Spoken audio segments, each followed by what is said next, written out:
F-16 मिल गया तो वो कितना खतरनाक साबित हो सकते हैं, पुतिन को इसका अंदाजा लग चुका है। रूस में एक बार फिर बड़ा हमला हुआ है और पुतिन अभी भी समझ नहीं पाए कि इसका बदला कैसे लिया जाए। और इस हमले ने पुतिन का क्या बिगाड़ा है, ये देखकर आप हैरान रह जाएंगे, क्योंकि पुतिन का सबसे खतरनाक हिटमैन इस हमले में खत्म हो चुका है।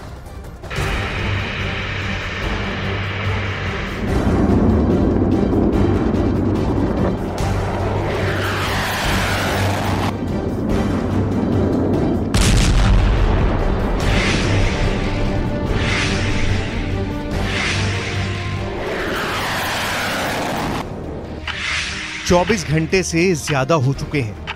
ये तस्वीर पुतिन के जहन में दौड़े जा रही है।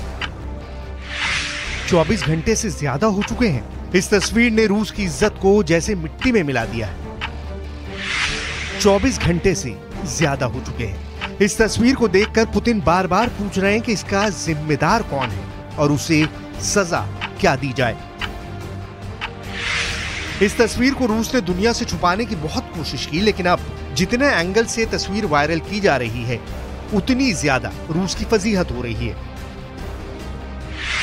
यही वजह है कि पुतिन के गुस्से का तापमान उतना ही ज्यादा बढ़ता जा रहा है। ये युद्ध वाले बुखार की वो स्टेज है जिसमें अचानक से ज़ेलेंस्की ने पुतिन को बड़े झटके देना शुरू कर दिया है। ये रूस का सेल्सी एयरबेस है और यहां जल रहा ये विमान रूस का Tu-22M3 है। ये रूस का स्ट्रैटेजिक बम वर्षक विमान है जो सुपरसोनिक रफ्तार से दुश्मन पर हमला कर सकता है।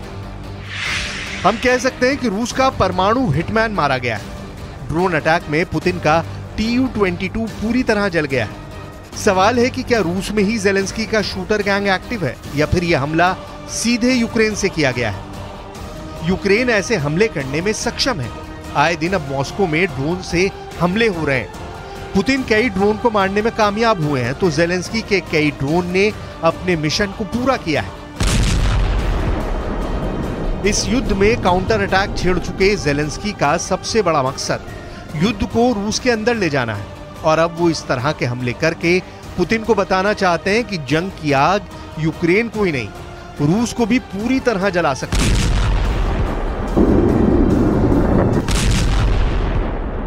Today we are confident that Russia will lose this war. But this is not the only main thing. The main thing is what we prove with our victory, with our cooperation, what you prove supporting Ukraine. Together we prove that life is a value, that people matter, freedom matters, Europe matters. सवाल है कि Putin को Ukraine के युद्ध के बीच सबसे बड़ा झटका देने वाला हमला कैसे हुआ। यूक्रेन के युद्ध के बीच ज़ेलेंस्की की सेना पहले भी पुतिन की जान लेने की कोशिश कर चुकी है। ये दावा रूस की तरफ से किया गया था जब मई महीने की शुरुआत में क्रेमलिन के गुंबद के पास ड्रोन से धमाका किया गया था। तब भी सवाल खड़े हुए थे कि ये साजिश किसने रची और किस ड्रोन का इस्तेमाल हुआ। क्या ये ड्रोन वाकई यूक्रेन की जमीन से उड़े और बिना ट्रैक हुए मॉस्को तक पहुंच गए या फिर रूस के अंदर मौजूद ज़ेलेंस्की के छापामार लड़ाकों ने मॉस्को के करीब से इस ड्रोन को आसमान में पहुंचाया। यही सवाल सेल्सी एयरबेस पर हुए ड्रोन अटैक के बाद उठाए जा रहे हैं। यह हमला रूस में हुआ है, लेकिन इस धमाके ने जर्मनी की राजधानी बर्लिन से लेकर लंदन और फ्रांस की राजधानी पेरिस से लेकर वॉशिंगटन डीसी तक दहशत फैला दी है। दुनिया की बड़ी बड़ी कैपिटल सिटी ड्रोन से डर गई हैं, क्योंकि रूस में हुए हमलों ने अब पुतिन के जवाबी अटैक को दावत दे दी है।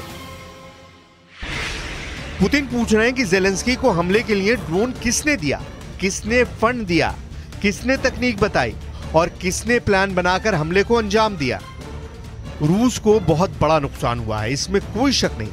जिस विमान को ज़ेलेंस्की ने पूरी तरह जला दिया, उसी परमाणु हिटमैन की मदद से पुतिन ने मारिउपोल पर इतनी मिसाइल बरसाई थी कि रूस की फौज गिनना भूल गई।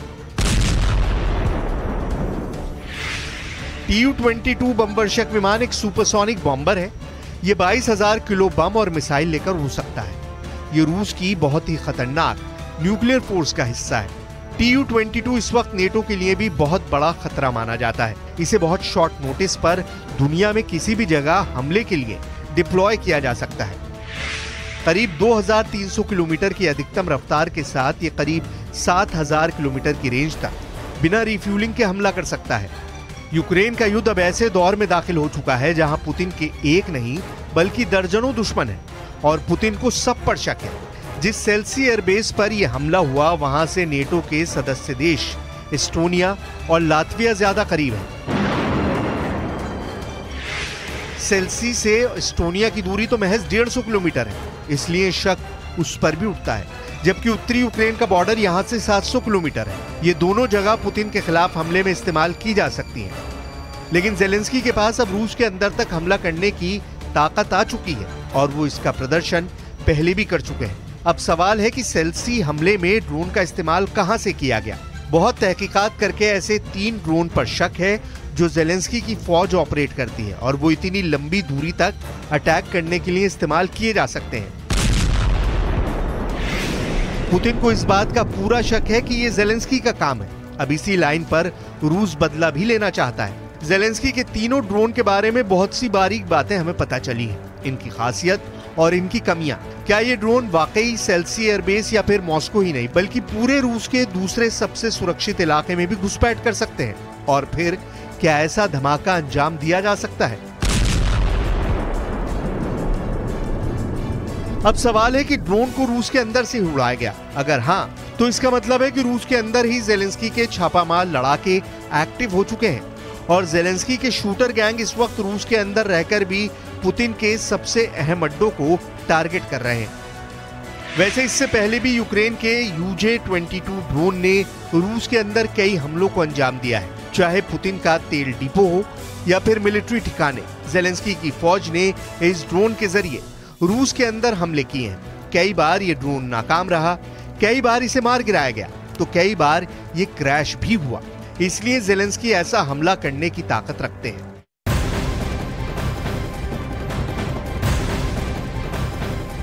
और पड़ोसी देश से आ रही इस वक्त की एक बड़ी अपडेट की बात करेंगे और ये बड़ी खबर पाकिस्तान के खैबर पख्तूनख्वा से आ रही है, जहां करीब 1200 फीट की ऊंचाई पर केबल कार में 6 बच्चों समेत 8 लोग फंस गए हैं, जिन्हें बचाने के लिए सेना की मदद ली जा रही है। अंधेरा होने से पहले सेना केबल कार में फंसे बच्चों को और शिक्षकों को बचाने में जुटी हुई है। फिलहाल उन बच्चों और शिक्षकों तक खाने की चीजें, पानी और दवाएं पहुंचाई गई और उन्हें जल्द वहां से निकालने की कोशिश की जा रही है। तो ये बड़ी अपडेट आपको बता रहे हैं, केबल कार में 8 लोग फंसे हैं। दरअसल आपको बताएं कि खैबर पख्तूनख्वा के बट्टा ग्राम इलाके में ये जो खाई के ऊपर आपको केबल कार दिखाई दे रही है, इसके नीचे एक नदी बहती है और इस नदी को पार करने के लिए वहां पर न कोई पुल है न कोई और